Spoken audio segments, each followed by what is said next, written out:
La lluvia caía con insistencia sobre las calles empedradas de Guadalajara, convirtiendo el pavimento en un espejo resbaladizo que reflejaba las luces anaranjadas de los faroles.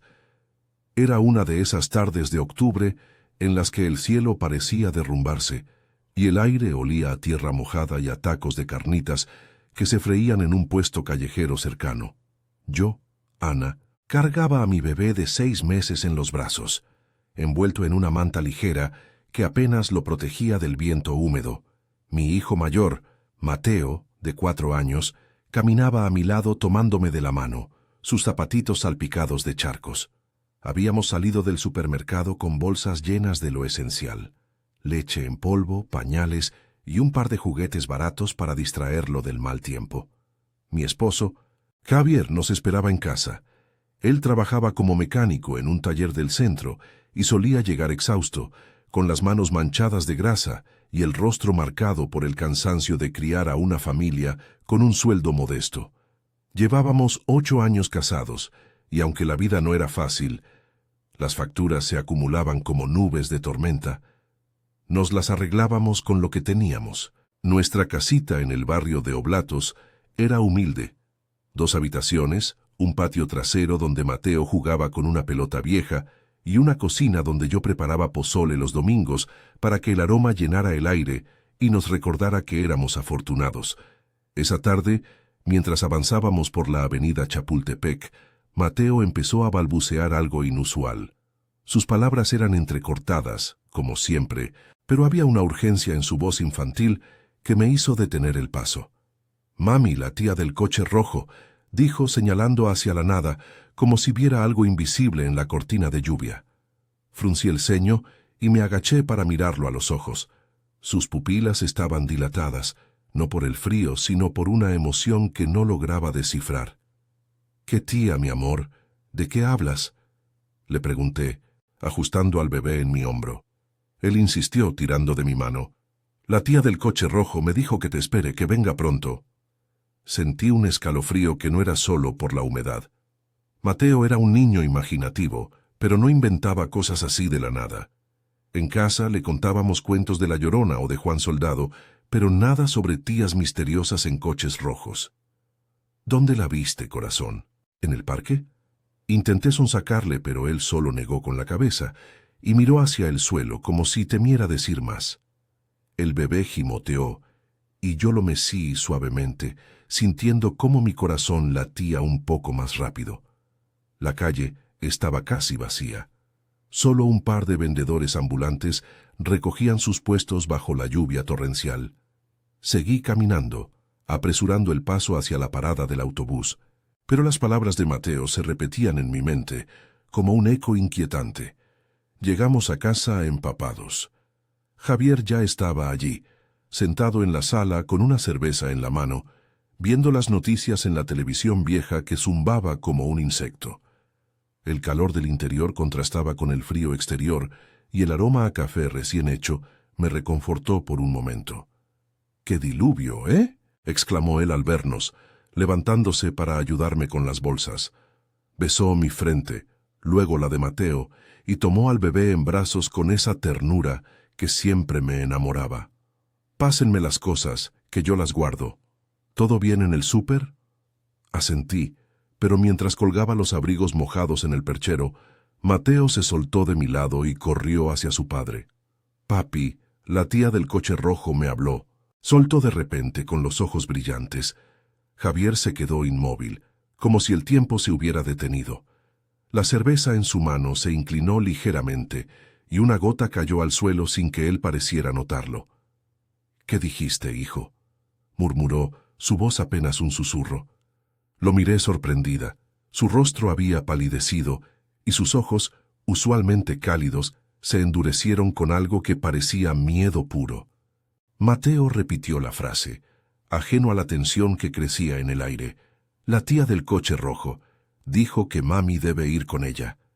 Javier me miró entonces, y en ese instante vi un destello de pánico en su expresión, como si esas palabras hubieran despertado un fantasma del pasado. «¿De dónde sacaste eso, Mateo? ¿Quién te lo contó?», preguntó, arrodillándose para estar a su altura, pero su voz temblaba. El niño se encogió de hombros. En el parque, la semana pasada. Estaba en el coche rojo, grande como un monstruo. Me sonrió y dijo que era amiga de mami. El corazón me dio un vuelco. Javier y yo nos casamos jóvenes, en una boda sencilla en la iglesia de San Juan de Dios. Él provenía de una familia humilde del oriente de la ciudad, y yo de un barrio obrero en el sur. No teníamos secretos grandes, o eso creía. Pero ahora, viendo cómo mi esposo se ponía de pie lentamente, con el bebé aún en brazos, supe que algo no encajaba. «¿Qué pasa, Javier? ¿Por qué te afecta tanto?», le pregunté, acercándome. Él evadió mi mirada, depositando al bebé en la cuna improvisada en la esquina de la sala. «Nada, Ana, solo. Niños dicen tonterías. Ve a cambiarte, que estás helada». Pero no era nada. Esa noche, mientras preparaba la cena, tortillas calientes con frijoles y queso fresco, la casa se sentía cargada de silencio. Mateo jugaba en el suelo con sus bloques, tarareando una canción inventada sobre el coche rojo, y Javier se encerró en el baño por más tiempo del usual. Cuando salió, sus ojos estaban rojos, como si hubiera llorado. Me acerqué a él en la cocina, tocando su brazo. «Dime la verdad. ¿Quién es esa tía? ¿Alguna ex tuya o qué?». Él negó con la cabeza, pero su mandíbula se tensó. «No es nada de eso. Es una vieja historia, de antes de ti. No le des importancia». Intenté presionar, pero el bebé empezó a llorar, y Mateo pidió atención. La cena transcurrió en un silencio incómodo, roto solo por el sonido de los cubiertos y la lluvia que azotaba las ventanas. Esa noche, acostada en la cama junto a Javier, no pude dormir. Su respiración era irregular, y cuando lo toqué, se tensó como un resorte. «¿Me lo vas a contar o no?», susurré en la oscuridad. Él suspiró, largo y profundo. «Mañana, Ana. Mañana te explico todo». Pero en mi mente, las piezas empezaban a encajar de forma inquietante. El coche rojo, la tía invisible, el miedo en los ojos de mi esposo. Algo de nuestro pasado, enterrado bajo años de rutina familiar, acababa de resurgir, y yo estaba decidida a descubrir qué era. Al día siguiente, el sol salió tímido entre nubes dispersas, pero la sombra de esa conversación se cernía sobre nosotros. Salí con Mateo al patio, mientras Javier se preparaba para el trabajo. El niño jugaba con su pelota, pero de pronto se detuvo y miró hacia la calle. «Mira, mami, el coche rojo», dijo señalando. Giré la cabeza y allí, estacionado al final de la cuadra, vi un sedán rojo brillante, con una figura borrosa al volante. Mi pulso se aceleró. No era imaginación. Algo real y aterrador nos estaba alcanzando. El sol de media mañana filtraba sus rayos débiles a través de las hojas de los jacarandas en el patio trasero, tiñendo el aire de un violeta suave que contrastaba con la humedad residual de la lluvia nocturna. El barrio de Oblatos bullía con el sonido habitual, el claxon de un camión de basura lejano, el ladrido de un perro vecino y el aroma a pan dulce que escapaba de la panadería en la esquina. Joana estaba arrodillada junto a Mateo, intentando que pateara la pelota de nuevo, pero mi mente estaba en otra parte. El sedán rojo seguía allí, al final de la cuadra, inmóvil como una amenaza silenciosa. La figura al volante no se movía, pero juraría que me observaba, aunque la distancia y el vidrio polarizado lo hacían imposible de confirmar. «Mami, ¿por qué no vas? La tía dijo que te espere», insistió Mateo, tirando de mi falda con sus manitas pegajosas de tierra. Su inocencia me partía el corazón. Para él todo era un juego, pero para mí era un nudo en el estómago que no se deshacía. Lo abracé fuerte, oliendo su cabello con ese aroma a champú de fresa que tanto me gustaba. «No hay ninguna tía, mi rey, solo un coche viejo. Vamos adentro, que el bebé va a despertar». Lo cargué en brazos y entré a la casa, cerrando la puerta con llave por primera vez en años. El clic del cerrojo sonó como un eco de mi propia inquietud. Javier salió del baño ajustándose la camisa de trabajo, con el pelo aún húmedo y el rostro afeitado a medias. Me miró de reojo mientras preparaba su lonche, un par de tortas de jamón envueltas en papel aluminio. «Ya salgo, Ana», Hoy hay mucho trabajo en el taller. El patrón dice que hay que arreglar un camión de carga antes del mediodía. Su voz era neutra, como siempre, pero evitó mis ojos. El bebé, en su cuna, empezó a removerse, y yo lo alcé mecánicamente, sintiendo el peso cálido contra mi pecho, como un ancla en medio de la tormenta que se avecinaba. «Javier, espera», lo vi. El coche rojo. Mateo lo señaló, y está ahí afuera, al final de la calle.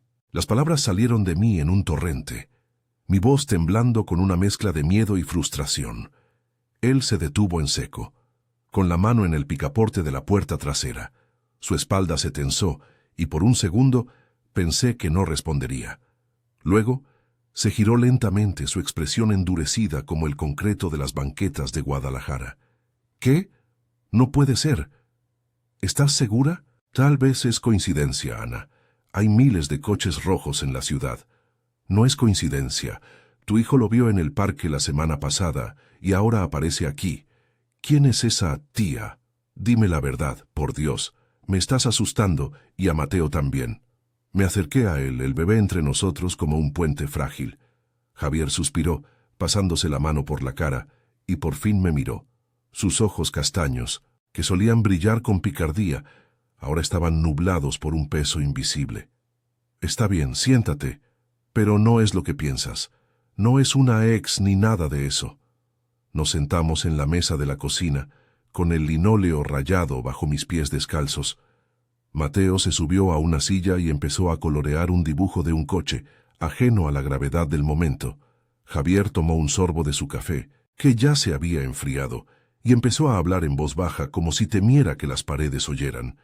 «Hace 10 años, antes de conocerte yo estaba metido en problemas.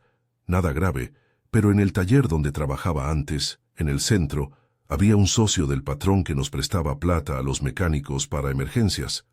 Yo le debía un poco, por ayudar a mi mamá con una operación, pero el tipo era usura, cobraba intereses que te ahogaban». Hizo una pausa mirando sus manos callosas, marcadas por años de herramientas y grasa. Yo lo escuchaba en silencio, acunando al bebé que se había calmado con el ritmo de mi pulso acelerado. Una noche, después de un turno largo, salí con un amigo a tomar unas chelas en un bar de la zona rosa. No recuerdo mucho, bebí de más. Al día siguiente, desperté en mi casa con un moretón en la cabeza y sin la cartera.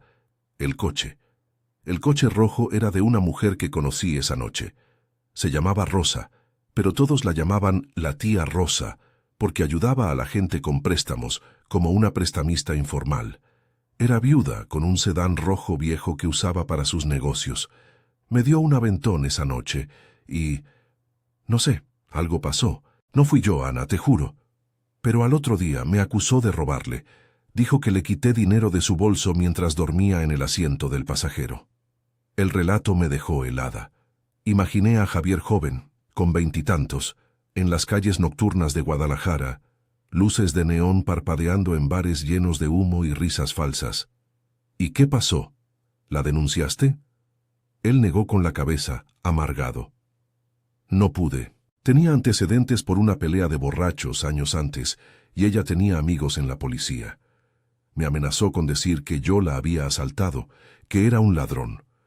Pagué lo que pude, pero desapareció. Pensé que era el fin. Por eso me fui del taller y empecé de cero contigo. No quería que supieras que te contaminara con esa mugre. Mateo levantó la vista de su dibujo. La tía es buena, papi. Me dio un dulce en el parque. Javier palideció aún más, y yo sentí un escalofrío recorrer mi espina. ¿En el parque? ¿Cuándo, hijo? El niño sonrió inocente. El martes, estaba sentada en el coche y me vio jugando. Me dijo que le dijera a mami que la visitara en su casa, en el barrio de Mexicalcingo, que tenía algo importante. Mi mente giraba. Mexicalcingo, al sur de la ciudad, un barrio de casas apretadas y calles polvorientas, donde la gente luchaba por salir adelante. ¿Por qué involucrar a un niño? ¿Qué quería esa mujer después de tanto tiempo? Javier se levantó de golpe, agarrando su mochila. No vayas, Ana. Por favor, si es ella, solo quiere dinero o venganza. Olvídalo todo. Pero su súplica sonaba a desesperación, no a convicción. Lo vi salir por la puerta trasera, su silueta recortada contra el sol, y supe que no podía ignorarlo.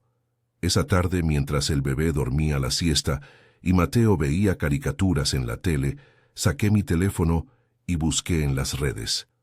Rosa Prestamista Guadalajara. Encontré un perfil viejo, una foto borrosa de una mujer de unos 50, con cabello teñido de rojo y una sonrisa que no llegaba a los ojos. El coche rojo en una publicación de hace años. Mi corazón latió con fuerza. ¿Era coincidencia?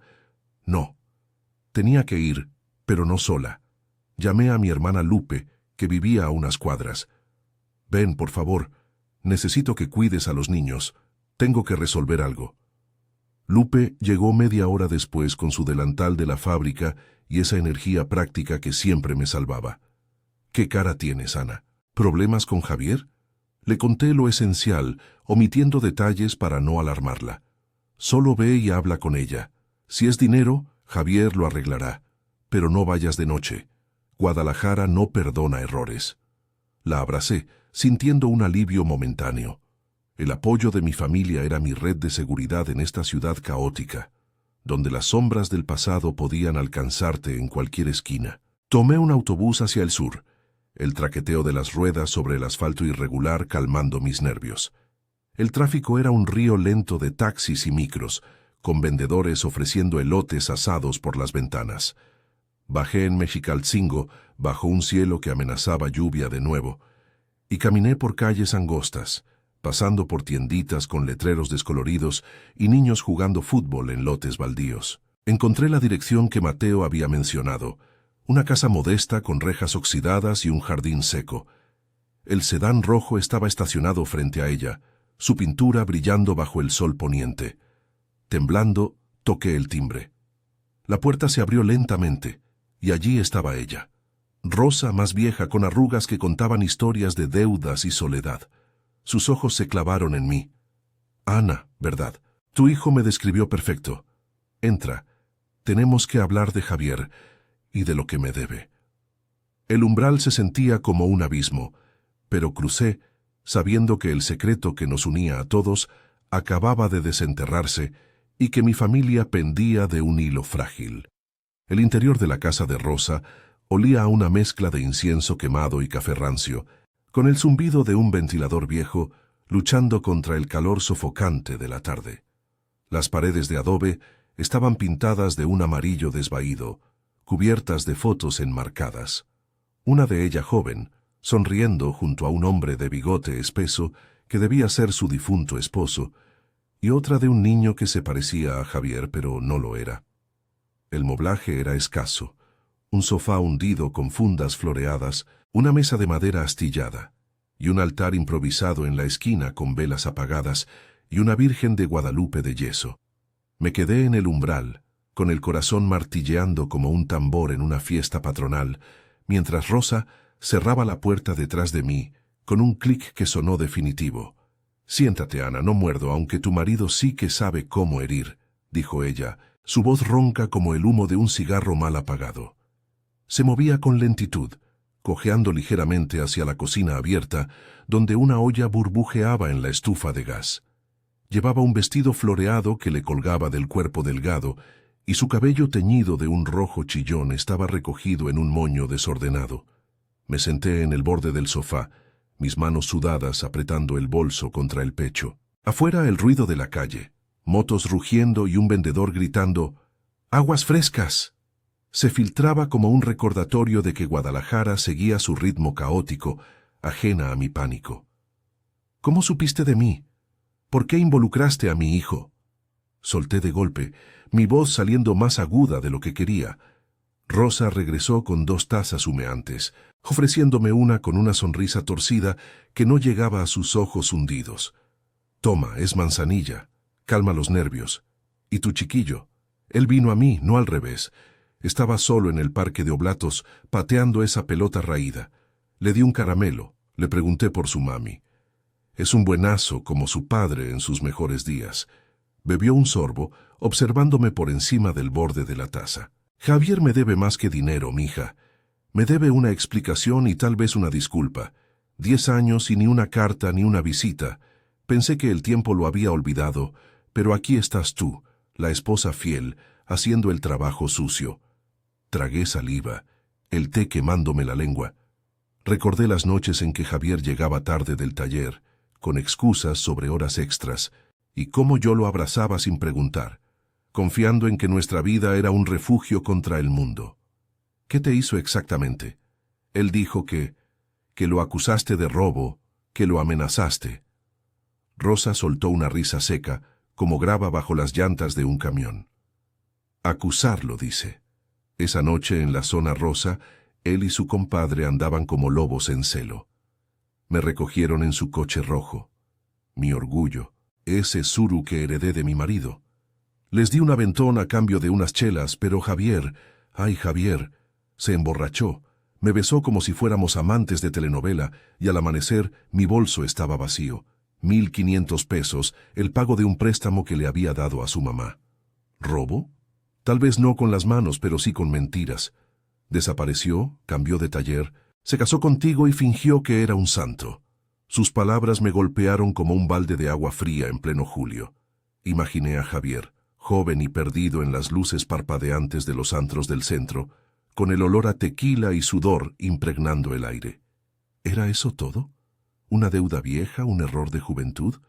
Pero el miedo en sus ojos anoche, la forma en que se tensó al oír a Mateo, había más. Si es dinero, lo pagamos. Tenemos ahorros para la escuela de los niños. Pero deja a mi familia en paz. Mateo es solo un niño. No metas tus rencores en él. Rosa se inclinó hacia adelante, su rostro arrugado endureciéndose. Dinero no alcanza, Ana. Quiero que él venga, que me mire a los ojos y admita que me usó, que me dejó con deudas que casi me hunden. Mi marido murió en un accidente de obra, sin seguro, y yo empecé con los préstamos para sobrevivir en este barrio de Mexicalcingo, donde la gente se mata por un peso. Javier fue mi peor error. Creí que era diferente, que pagaría no solo la plata, sino el corazón que le di esa noche. El aire se espesó, cargado de un silencio que pesaba como la humedad antes de una tormenta. Sentí lágrimas picando en mis ojos, no por Javier, sino por nosotras dos, mujeres atrapadas en las redes de hombres que prometían el mundo y dejaban ruinas. No sé si fue amor o solo borrachera, pero me dolió. Y ahora, con los años, descubrí algo peor. Hace 2 meses, un amigo en el taller me dijo que tu marido anda en problemas otra vez, deudas con el nuevo patrón, apuestas en el hipódromo de la Expo. Si no paga, lo despiden, y tú y tus niños. ¿Qué? ¿A la calle? Mi estómago se revolvió. Javier nunca mencionó apuestas. Siempre decía que el dinero se iba en gastos imprevistos. ¿Cuánto más ocultaba? Me puse de pie, el bolso cayendo al suelo con un tud sordo. No vine a juzgarte, Rosa. Vine a proteger a los míos. Si Javier te debe algo, lo arreglaremos como adultos, no arrastrando a un niño inocente. Ella se levantó también, cojeando hacia la ventana que daba a la calle, donde el sedán rojo relucía como una acusación. Vete entonces, pero dile que si no viene mañana, al mediodía, iré yo a Oblatos. Hablaré con tus vecinos, con tu hermana Lupe. Todo Guadalajara sabrá cómo tu santo esposo me dejó preñada de mentiras. Preñada. La palabra me congeló. ¿Qué? ¿Estás diciendo que...? Rosa negó con la cabeza, pero su mirada se suavizó por un instante. No, mija, solo mentiras. Pero duele igual, vete antes de que llueva. Salí tambaleándome a la calle, el sol poniente tiñendo las casas de un naranja sangriento. El autobús de regreso fue un infierno de pensamientos revueltos. Lealtad a Javier, rabia por sus secretos, miedo por los niños. Bajé en mi parada bajo una llovizna fina que empapaba mi blusa y caminé las cuadras hasta casa con el peso de la verdad aplastándome. Lupe ya se había ido. Mateo y el bebé jugaban en el patio, riendo con esa pureza que me rompía. Llamé a Javier al taller. Ven a casa ahora. Rosa, ella lo contó todo, y hay más deudas. Tenemos que hablar o esto nos destruye. Él llegó 1 hora después, con el overol manchado y el rostro cenizo. Nos sentamos en la cocina, con el bebé dormido en mi regazo y Mateo en su cuarto ajeno al vendaval. Lo siento, Ana. Las apuestas empezaron por estrés, por querer darles más a los niños. Pero Rosa exageró. No la usé. Fue un error mutuo. Su voz se quebró, y por primera vez vi al Javier vulnerable, el chico de barrio que luchaba por no fallar. Lo abracé sintiendo su temblor. No es solo el pasado, amor, es el presente. Si no lo enfrentamos juntos, perdemos todo. Él asintió, lágrimas en los ojos. Mañana voy, pago lo que sea y le pido perdón. Por ti, por nosotros. Esa noche, mientras la lluvia arreciaba de nuevo, me acurruqué contra él, el calor de su cuerpo un bálsamo contra el frío de las dudas. Pero en el fondo sabía que el encuentro con Rosa no sería fácil. Era un obstáculo que nos obligaría a crecer, a tejer nuestra familia más fuerte en las calles empedradas de Guadalajara. Mañana decidiría todo. La mañana siguiente amaneció con un sol implacable que resecaba las calles de Oblatos, convirtiendo el aire en un horno seco donde el polvo se arremolinaba con cada paso. El barrio despertaba con su rutina incansable. El taquero de la esquina avivando el fuego bajo las planchas, el sonido de las escobas barriendo las aceras y el eco distante de la campana de la iglesia de Santa Tere. Yo, Ana, preparaba el desayuno en la cocina, con el bebé en una sillita improvisada mordisqueando un plátano machacado, mientras Mateo dibujaba otro coche rojo en un papel arrugado. Mi corazón latía con una mezcla de ansiedad y determinación.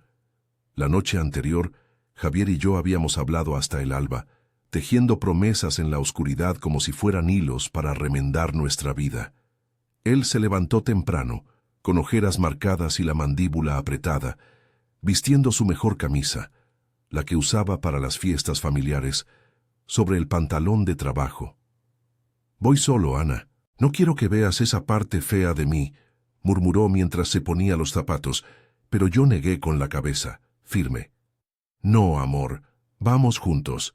Esto es nuestro, de los dos. Si no lo enfrentamos como equipo, ¿qué ejemplo le damos a los niños?».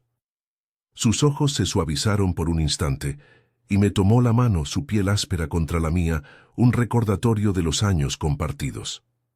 «Tienes razón, pero si se pone fea nos vamos. No dejaré que te lastime». Besó la frente del bebé y revolvió el cabello de Mateo, quien levantó la vista con curiosidad. «Papi, ¿vas a ver a la tía buena? Dile que me dé otro dulce». Javier forzó una sonrisa, pero el peso en su pecho era evidente.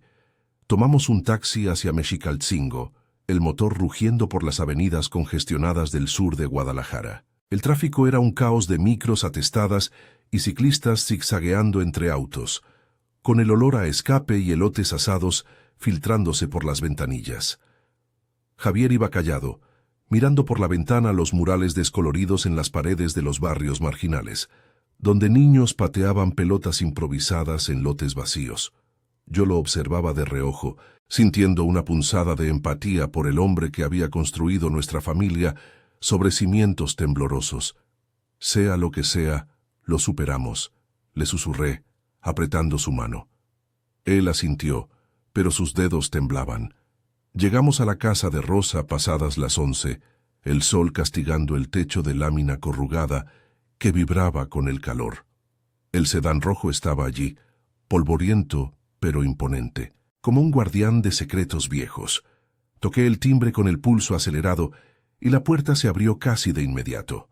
Rosa apareció en el umbral, vestida con un rebozo sencillo sobre los hombros, su rostro surcado de arrugas que hablaban de noches sin dormir. Sus ojos se entrecerraron al ver a Javier y por un segundo el aire se cargó de electricidad estática. «¿Viniste? Pensé que mandarías a tu mujercita otra vez», dijo, su voz áspera como el gravel de las calles sin pavimentar. «Entramos», respondió Javier, su tono firme pero no agresivo, pasando junto a ella sin esperar invitación. Yo lo seguí, notando cómo Rosa cojeaba hacia la sala. El mismo espacio claustrofóbico del día anterior, ahora iluminado por la luz cruda que entraba por las cortinas raídas. Nos sentamos en sillas de plástico alrededor de la mesa y ella sirvió agua de Jamaica en vasos empañados, el líquido rojo como una metáfora cruel. «Habla, entonces. ¿Qué quieres? ¿Más mentiras para tapar tus deudas?», espetó Rosa, cruzando los brazos sobre el pecho huesudo. Javier respiró hondo, mirando sus manos entrelazadas sobre la mesa. No vengo a mentir, Rosa. Vengo a disculparme. Esa noche. Fue un error. Bebí demasiado, actué como un idiota, y lo que pasó entre nosotros no fue justo para ti. Te acusé de usura para no enfrentar mi culpa y desaparecí como un cobarde. Lo siento. De verdad. Sus palabras colgaban en el aire, sinceras, y vi cómo Rosa parpadeaba, sorprendida por la vulnerabilidad en su voz. Yo intervine, mi mano sobre la de él. Y el dinero que te debe, lo pagamos. No todo de golpe, pero empezamos hoy. Somos familia, Rosa. Tú también lo fuiste alguna vez, luchando sola. No queremos rencores, queremos cerrar esto. Ella se quedó en silencio, bebiendo su jamaica con lentitud, sus ojos pasando de Javier a mí. El ventilador zumbaba como un insecto atrapado, y afuera, un perro ladraba a lo lejos. 10 años, y ahora vienes con remordimientos. ¿Sabes lo que pasé? Mitsuru rojo era lo único que me quedaba de mi marido, y tú lo convertiste en un recuerdo amargo. Préstamos que no cobraba por miedo a que me demandaras, vecinos chismosos diciendo que era una loca por perseguir fantasmas. Su voz se quebró y por primera vez vi lágrimas en sus ojos. Javier se inclinó hacia adelante. No fue solo el coche o el dinero, fue el orgullo que te quité. Te lo devuelvo ahora. Pagaré los 1.500 más intereses justos. Y si necesitas ayuda con algo en la casa, en el barrio, dímelo. No soy el mismo de antes.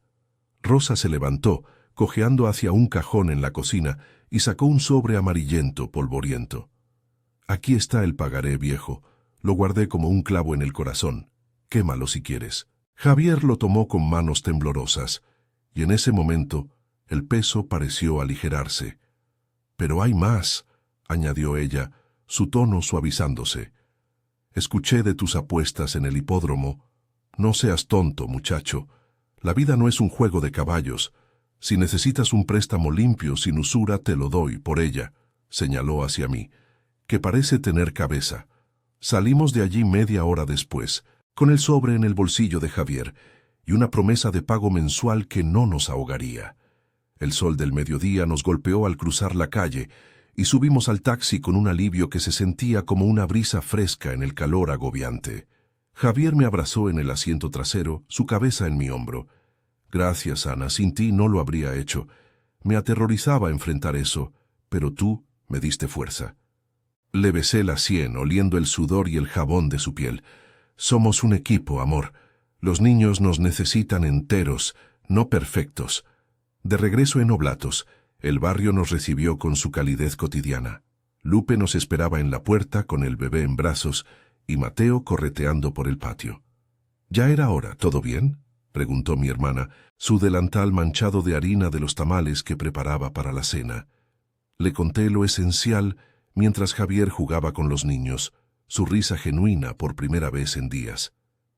Esa tarde, sentados en el patio bajo la sombra de un árbol de limón, quemamos el pagaré en una lata vieja, las llamas danzando como un ritual de purificación. El humo se elevó hacia el cielo azul, llevando consigo los fantasmas del pasado.